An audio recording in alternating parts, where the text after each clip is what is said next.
You've written a film or a TV pilot and you want to submit it to producers to try and sell the thing, but what are they looking for? What are the questions they're asking or the things they're thinking about when reading your script? And that, my friends, is what we're getting into today. Let's jump in.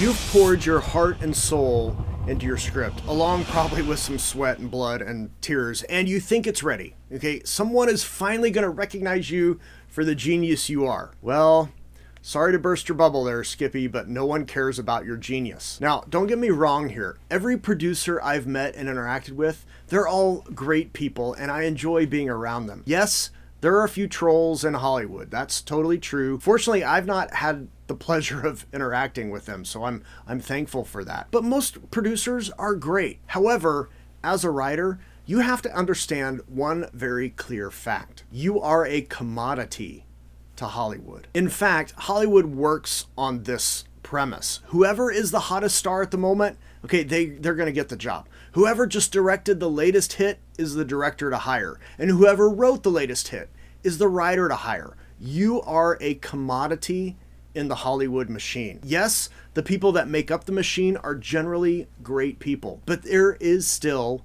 a machine. And when you send your script to anyone in Hollywood, they are playing a part of that machine and treating you and your script like a commodity, a thing to be bought and bartered. My hope with this video is that you'll better understand why properties, also known as scripts, are bought and sold and eventually made in Hollywood. I mean, selling a script is a miracle just on its own. Getting it made is a whole other miracle. And if it's actually good, that's like winning the lottery 3 times with the help of 17 miracles in the process. So some new writers like to poo-poo all the bad movies in Hollywood, but if you want to work in Hollywood, you have to learn to respect and appreciate the process and realize it is a lot of miracles that happen. And one of the gatekeepers in that process is the producer. So what questions are they asking when they read your script? Question number 1 they ask, kind of a broad overview question, is, can I sell this? Now, of course, the story has to be good. If the story's not even good, like,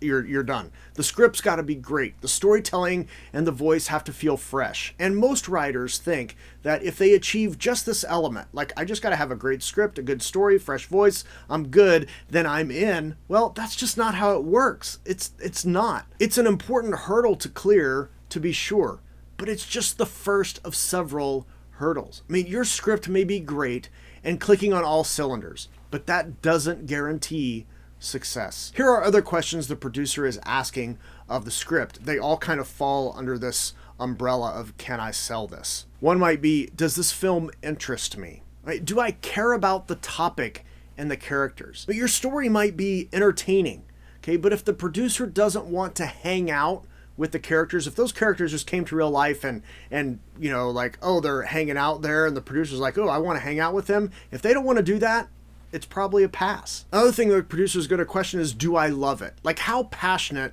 are they about the story? Do they want to tell others about it? Or are they, you know, it was a fun ride, but I didn't really spark to it? Well, that's a pass. Another piece of this, can I sell it, is the question, is it hookable? Can I easily pitch this story to other people? And if they can't, if the producer can't figure out how to do that, or if the hook or log line of your film just feel boring or anything along the lines of, I've seen that before, or yeah, I know how that's going to go, well, that's a pass. The producer is also wondering, who is the target audience for this film? And if the audience isn't very clear to them, if they can't be like, oh, this is a kid movie, or oh, this is a family movie, or oh, this movie teens are going to love, or oh, this is a movie young adults are going to love. If they can't peg who the audience is, it's a pass. In other words, if the producer isn't willing to risk their career and livelihood and financial stability on your script, it's a pass. I mean, they only want things they believe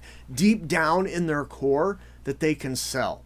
If they don't think they can sell it, it's a pass. It doesn't matter how good it is, okay? It's got to be good, yes, but they also have to believe that they can sell it. So your story about a screenwriter struggling to get their movie made or their novel published or whatever, yeah, that's automatically going to be a pass. We've seen that before. The story about the down on their luck parent trying to get custody of their kids, probably a pass. Been there, done that. I mean, the only thing that changes this is if you have any kind of rights. So life rights, book rights for a true story or something like that. In that case, those stories might get made if the original book or whatever the main property is, if that has enough interest or enough clout. But if it doesn't have a built-in audience, it's a pass. Now, if your script passes all of those, the producer is like, yes, I think I can sell this. Now it comes to this question. Can I cast it? And here's the questions and things they're thinking about when they're considering cast. One, would any movie star want to play the lead or supporting roles? I mean, would a movie star want to do it? Like, it's got to be a Sandy Bullock or, a Tom Cruise, somebody like that. Like, somebody that can open a movie, somebody that, like, who's a star? Is there a star role in this? I mean, if the characters are too flat or they feel too generic or they feel at all like we've seen them before, it's going to be harder to cast. And the producer has been down this road, so they realize, like, hey, maybe if we just tweak the script a little bit here, a little bit there, this is going to be star quality. So I can kind of like skate on this one a little bit. But if they can't imagine how to improve the story to make a star want to be in it, it's a pass. Here's another thing they're thinking about as far as casting is the age of the protagonist ideal for the target audience? Generally, the target audience should be close in age to the protagonist. Why do kids like Harry Potter? Well, he's a kid. Why do kids and teenagers in the late 70s, early 80s like Star Wars? Well, because the actors in that film are kids and teenagers. I mean, why do college and young adults as well as middle-aged women like rom-coms?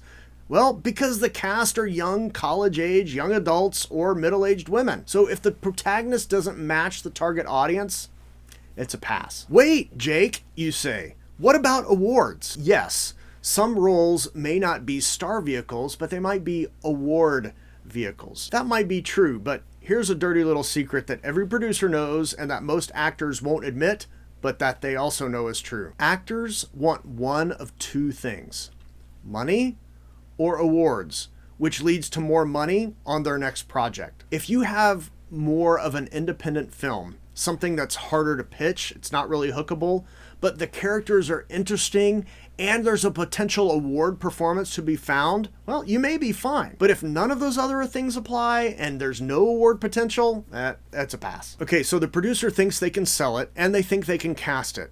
Now they ask another question. Can I afford it? Or can I get others to help pay for it to get made? This is the point they start thinking about money, because they have an idea for a cast, so that cast member is going to cost a certain amount of dollars. What about how the script is? What about, is it going to be expensive to make? Is it not expensive to make? Is it limited location, lots of locations, exotic locations, famous locations? All those things start to impact the budget. And the producer starts to question, can they foot the bill or can they find others to foot the bill? Now, the bigger the star that they can attach, well, the easier it's going to be to find money. The bigger name director or whoever else they tap to participate in the story and the making of it, the easier it's going to be to get other people to fork over some money. The more the producer says, the more they think, like, the more I think I can sell it, well, the easier it's going to be for them to find money. So if your script passes all these, like, can I sell it and can I cast it tests, I mean, you may be in pretty good shape here, because if they think they can sell it and they think they can cast it, they're probably have a pretty good idea that they can go get other people to help foot the bill and actually get the thing made. But if either of those other two, the can I sell or can I cast, if they aren't satisfactorily answered for a producer, they might then start to consider, well, how am I going to be able to get others to pay for it? What are ways I can get others to pay for it? Maybe the producer doesn't really love it. Like, deep down, they don't totally love it. They like it, but they don't love it. But there's a juicy role for a star that the producer has a really good relationship with, and that role might garner some awards. So now the producer passes it on to the star loves it, they're in. Now the producer might decide to pull the trigger. Keep in mind, producers, just like everyone else in the Hollywood machine, are only as good as their last success. If they put their name and money on the line and the movie tanks, it's going to be harder for them to get financing for their next film. It's going to be harder for them to get that big star for their next film. And if that one tanks, it's going to be even harder for them after that, and maybe impossible if they've never won an award or some major thing. So here's a question maybe for you to chew on. Do you love your script so much that you would give up your home and be willing to live on the street in order to sell it? That's the level of commitment that most producers are considering when considering your script. And if they aren't willing to let this be the last film they ever make, it might be a pass. But let's say so far you've ticked all the boxes. Everything's so far so good. We get to another question. Can I actually make money? Now, it's not enough to just love it and sell it. It's not enough to cast it. It's not enough to just afford to make it. Maybe enough if there's awards. Maybe if we break even, might be okay. But you got to remember, this is a business. And the question of can I make money is a critical one, and every producer wrestles with it. And again, sometimes they may pull the trigger because they think they're going to break even, or they might win an award or two, and that might actually help them fund their next project or get a bigger name star for the next project. That might be true. Other times they pull the trigger because they just believe in the project so much that they're convinced over time it's going to make money. Over time people are going to love it. So I'm just going to do it. I love it so much, we're going to do it. Other than those two reasons, if they don't think money can be made, it's probably going to be a pass. In other words, do they believe enough in the project to go to the literal ends of the earth if need be to ensure the film's success? And if they're willing to do that, you're still good. If not, it's pass. And if they get to this point, they love your script, they think they can sell it, they think they can cast it, they can, make money, like all this stuff, they think they're good, they're going to ask another big question. Do I want to try and sell it? For the producer, it kind of comes down to it, how much do they really want to commit?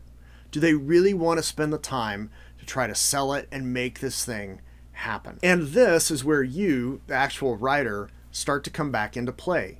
Because if the producer is going to try and sell the project, they're also going to be trying to sell you. You are a commodity. You might even, in some ways, be a metaphorical trophy on the mantle of the producer. Hey, look at this fantastic writer that I discovered. It's like, oh, look what I've done. I found this great writer. So, and if it comes down to this element, you're going to be meeting with the producer. You might meet with several people. And sometimes these are called general meetings, which is really where you're literally just kind of getting to know one another. The producer may like your storytelling, they may like your voice, they may like your sensibilities, and they just want to meet you. They want to see if you're like a good person to be around, or if you're toxic or anything like that, because they don't want to work with somebody like that. Before they start forking over money, I got to know, is this a good person? And in that general meeting, you might also get asked this question: what else have you got? Now, if they're asking this, they're probably going to be passing on your initial project, but they like you and want to work with you. So it's always good to have another script to share. However, sometimes you might also meet with a producer as a pitch because they like your script and they want you to talk about it just a little more. They want to see if you're open to taking notes and making changes. They want to see if you play nice with others. Because if they're going to try to sell your script, and in turn, they're also selling you, they don't want anyone down the line coming back to them with, man, that writer is a jerk and they need to be fired. I'll never work with them again. That's bad. You don't ever want that. So sometimes you're just having meetings because the producer's wanting to suss out, hey, is this person like kind of normal or not? Now, in either case, you are still a commodity here in this transaction, you and your script. So what does this mean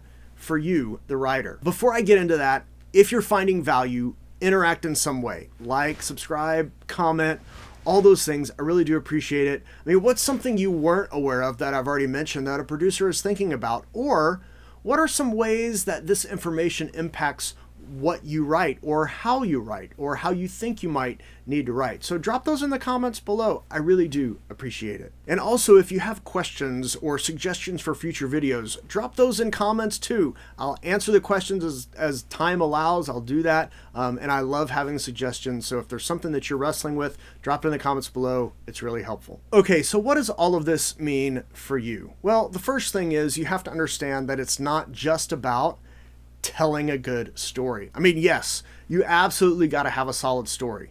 But once you get to this level, you need to be thinking about a bunch of other things in your writing. So when you're starting out writing, you're just thinking about like the protagonist and what they're after. Once you get to this level, you're going to be thinking about a lot of other things, several things, in fact. And your scripts need to be addressing all of these. For example, you need some juicy roles for movie stars. You need stories that are about things that are important. You need to tell stories that matter because you want somebody to passionately care about your story. And if they care about it, if it makes them willing to go to bat for you, now you're in. Another thing to be aware of is before you start trying to approach producers, so you've written a script, you're like, oh, this one's really good. You need to have a few other solid scripts in your arsenal. Because if they ask you, what else have you got? You need something to show them. More than that, it should be something similar to what you're showing. You know, a lot of new writers, they try writing in different types of stories, which is totally fine, especially when you're learning, and finding the best type of story for you to tell. I mean, you may think like, oh, I should be writing horror, but your writing style, your writing voice, you might be more suited to writing comedy, for example. So just kind of be aware. You write different things to kind of figure out what are the best kinds of stories for me to tell. And once you figure that out, now you need to start writing a few stories in that vein. Because if they like one of your stories and they want to read something else you've got because they loved your sci-fi action film, for example, but all the other things you've got are all rom-coms, well, you're kind of done. Whatever you're showing, you need to have something similar to that. This is also why I get a little irritated at the just write a script and sell it kind of advice that's out there and that's prevalent, and it's actually kind of wrong. I mean, if you're a great writer and you can pound out a banger and sell it, I mean, that's great,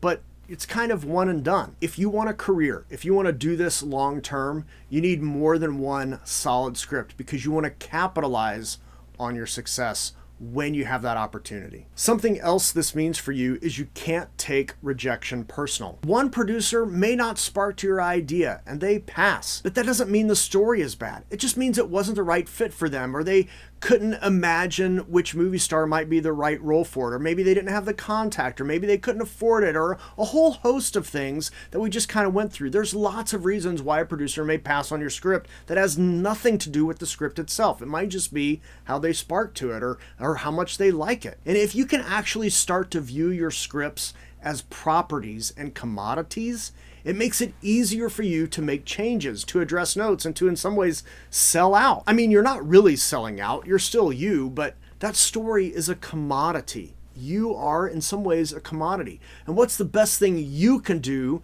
to the story to make it more viable to sell? And that's how you have to kind of approach things. In a lot of ways, being able to make this jump of being able to kind of distance yourself from your writing is actually really freeing for your writing and for your career. Now, the last thing I'll mention that this means for you, that all this stuff about the producer means for you, is it helps you recognize that you are just one small part, an important part, but a small part in the cog of Hollywood. It helps you from getting a big head. It helps you stay grounded in reality. It helps you have the right attitude when talking with others, or when you get that meeting with the producer, they'll know you can play well with others because you're just a good person and enjoyable to be around. And you don't think more highly of yourself than you should, because there's a fine line between arrogance and confidence, and you don't want to cross it. You want to be confident, but not arrogant. And this act of stepping back and considering, well, how's a producer going to interact with my script? How are other people going to approach my script? What are some things that they're going to think are important? Or